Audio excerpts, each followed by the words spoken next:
We've all heard it, right? Money buys a longer life. It's this brutal, universally accepted assumption that wealth directly equals health.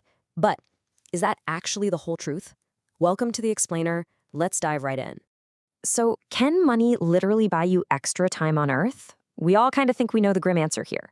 But the 50-year data we're unpacking today, it's completely counterintuitive. It's going to take everything we think we know about poverty and lifespan and just shatter it. Prepare for a bit of a reality check. Before we get to the massive plot twist, let's just look at the raw numbers. 8. For men at the absolute top of the income ladder, that wealth buys exactly 8 extra years of life compared to the poorest men. Think about that. That is nearly a whole decade of extra birthdays just for being rich. All right, section 1. The rich live longer.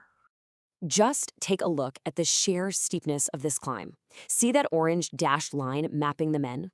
A top-earning man has a 25% greater chance of surviving to age 75 than a man at the absolute bottom. It's a massive, undeniable gap. There's no sugarcoating it.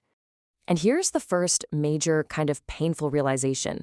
There's no magical hardship threshold. We usually assume that once you escape extreme, grinding poverty, your health kind of levels out, right? Well, actually scratch that. It doesn't. Survival climbs in a straight, undeniable line as your income goes up. Literally every extra dollar pushes death just a little bit further away.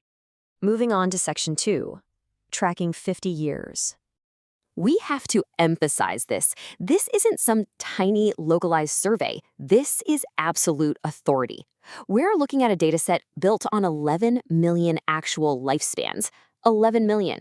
It meticulously tracks tax and pension records in Canada over half a century, following millions of people born all the way from 1923 to 1955. These researchers used some serious, hardcore detective work to track real people over decades. This gives us documented, irrefutable lifespan data.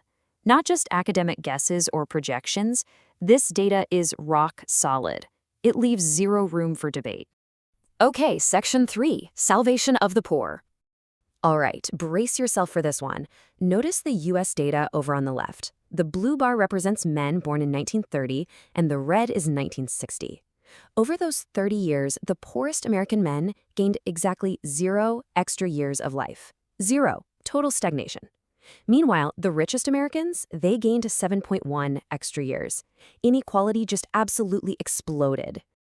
Now contrast that with Canada's reality, which is honestly shocking. Look at the gains mapped out here.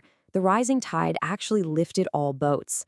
In Canada, the poorest men gained over 4 extra years of life, right alongside the wealthy. The gap didn't widen like a canyon. Instead, the whole thing just shifted up, uniformly. This is the ultimate paradigm shift. It proves that the poor are not universally doomed to die early everywhere.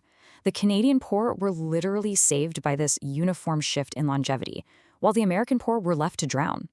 Think about that. Same era, very similar economies, yet totally, drastically different fates for the most vulnerable people. Let's hit section 4, 2 lifespan theories. So why did we miss this for so long? Well, classic U.S. studies relied on cross-sectional snapshots. Basically, they were guessing future lifespans based on a single year's mortality rate. But the researchers analyzing this Canadian data, they used a much more robust, cohort-based method, meaning they tracked actual generations over their entire lives. It is the absolute gold standard for this kind of tracking. And the results of doing the math correctly are profound. When you track actual lives over 50 years, the longevity gap between rich and poor is actually 28% steeper than those old snapshot models suggest. So the reality of inequality, it's even sharper, even more severe than we were warned. Moving to section 5, limits of research. Now we can't ignore the blind spots here.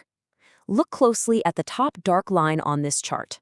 That represents the most recent generation, middle-aged Canadian men born in the early 1950s. Their survival improvements, they abruptly stopped. They overlap entirely with the generation before them. This directly mirrors the tragic deaths of despair we've seen in the U.S. The march of progress has hit a really disturbing ceiling. Which brings us to a massive question.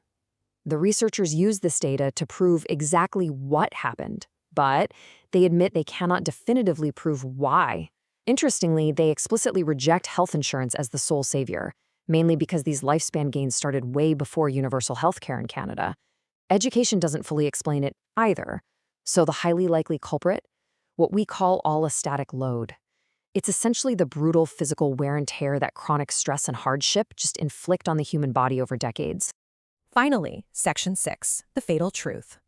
Yes, the rich live longer. That baseline holds true everywhere.